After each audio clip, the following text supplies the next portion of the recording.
آخر انسان نے ایک دن مر جانا ہے اور پھر اسے سزا اور جزا بھی ملنی ہے،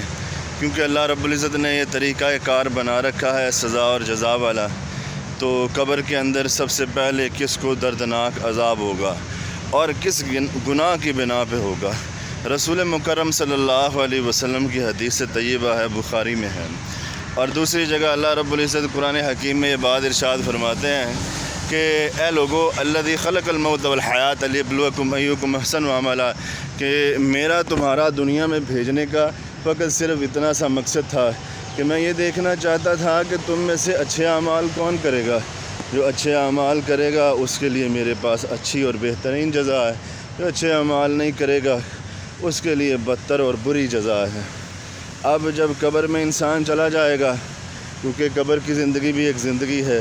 جسے عالم برزخ کہا جاتا ہے، اور یہ جہاں پہ ہم موجود ہیں دنیا میں اسے عالم دنیا کہا جاتا ہے، وہ عالم برزخ ہے، برزخ کی زندگی ہے۔ اب ہوگا ایسے کہ جب انسان قبر میں چلا جائے گا، فرشتے آئیں گے، وہ پاؤں کے انگوٹھے سے پکڑ کے یوں ہلائیں گے اور یہ بات کہیں گے کم باذن اللہ، کھڑا ہو جا اللہ کے حکم کے ساتھ۔ انسان اٹھ کے بیٹھ جائے گا، اور بیٹھنے کے بعد جو ہے نا وہ سوال و کتاب شروع ہوں گے، بات چیت ہوگی، پوچھا جائے گا کہ ہاں جی بھائی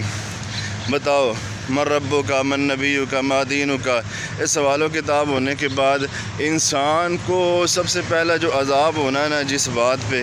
وہ بخاری میں حدیث ہے، اللہ کے نبی جناب محمد رسول اللہ صلی اللہ علیہ وسلم نے فرمایا تنزہ من البول فإن عامۃ عذاب القبر من النار،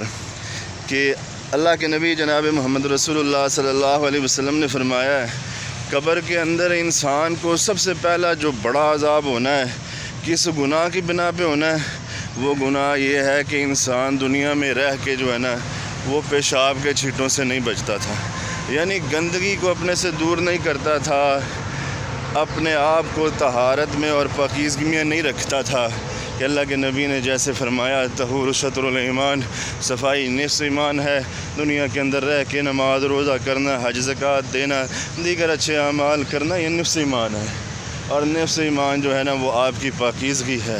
اور پاکیزگی میں قبر میں خلاصی ہے، اور قبر میں خلاصی اگر نہیں ہوگی تو آپ کے پیشاب کے چھینٹوں کے بچنے کی وجہ سے نہیں ہوگی۔